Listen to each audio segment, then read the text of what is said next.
दोस्तों, अगर आप ये कहानी रात के अंधेरे में सुन रहे हैं तो एक मशवरा है, अपने कमरे की बत्ती अभी जला लो, क्योंकि जो राज मैं आज खोलने जा रहा हूं उसके साये आज भी लोगों का पीछा करते हैं। ये कहानी है एक पुरानी वीरान हवेली की, जहां आधी रात को अजीब आवाजें सुनाई देती हैं। कभी लगता है कोई रो रहा है, कभी लगता है कोई चल रहा है बिना पैरों की आहट के। और कहने वाले तो ये भी कहते हैं, जो वहां गया वो कभी वापस नहीं आया। आप तैयार हैं? तो चलिए शुरू करते हैं पुरानी हवेली का राज। कस्बे के कोने में एक हवेली थी, जिसमें पहले एक राजा रहता था, लेकिन उसकी मौत के बाद से हवेली खाली पड़ी थी। दिन में भी लोग उसके पास से गुजरते हुए डरते, और उस रात हवेली एक अजीब सा रंग ले लेती। टूटी हुई खिड़कियों से हवा गुजरती और ऐसे चीखती जैसे कोई दर्द में हो। एक नौजवान था, अयान।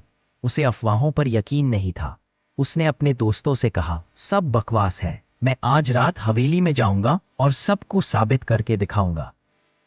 आधी रात को एक टॉर्च लेकर अयान ने हवेली का पुराना दरवाजा क्रीच की आवाज करता हुआ खोला, और ठंडी हवा उसके चेहरे से टकराई। अंदर धूल, जली हुई दीवारें और पुराने चित्र टंगे हुए थे। एक पेंटिंग जिसमें एक औरत का चेहरा था, उसकी आंखें सीधा अयान की तरफ थीं। अयान ने सोचा बस वहम है, लेकिन अगले ही पल एक कुर्सी अपने आप हिली और उसके पैरों की तरफ धीरे धीरे खिसकने लगी। कौन है वहां? अयान चीखा, लेकिन जवाब नहीं आया। बस उसकी टॉर्च बंद हो गई और कमरा अंधेरे में डूब गया। मोबाइल की फ्लैशलाइट ऑन करते ही उसने देखा, दरवाजे पर एक साया था। सफेद कपड़े, लंबी जुल्फें और लाल आंखें। साया धीरे धीरे उसकी तरफ बढ़ने लगा। अयान का दिल तेज धड़कने लगा। उसने हिम्मत करके कहा, तुम कौन हो? मुझसे क्या चाहती हो? और फिर एक ठंडी आवाज गूंजी, मैं इस हवेली की मलिका हूं। मुझे मेरे अपनों ने ही कत्ल किया, और जब तक मुझे इंसाफ नहीं मिलता मैं चैन से नहीं सो सकती। अयान का जिस्म कांप उठा। उसने पूछा, मैं क्या कर सकता हूं तुम्हारे लिए?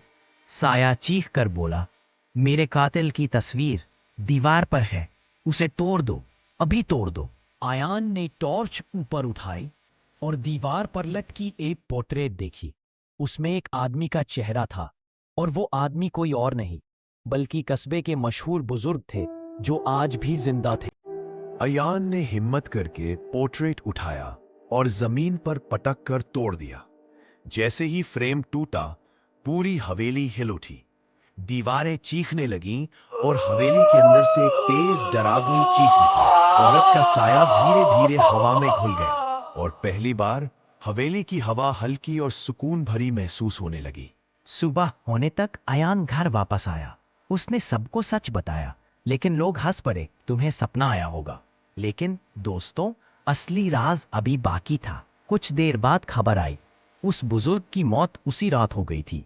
कोई समझ नहीं पाया कैसे, लेकिन लोगों का कहना था कि हवेली की मलिका अपना इंसाफ लेकर आजाद हो गई। दोस्तों, कुछ कहानियां सिर्फ अफवाह नहीं होती, कुछ सच ऐसे होते हैं जो अंधेरे में छुपे रहते हैं, और कभी कभी वो सच अपना इंसाफ लेने के लिए खुद सामने आते हैं। और याद रखो, हर वीरान हवेली खाली नहीं होती, कुछ दीवारें आज भी बोलती हैं।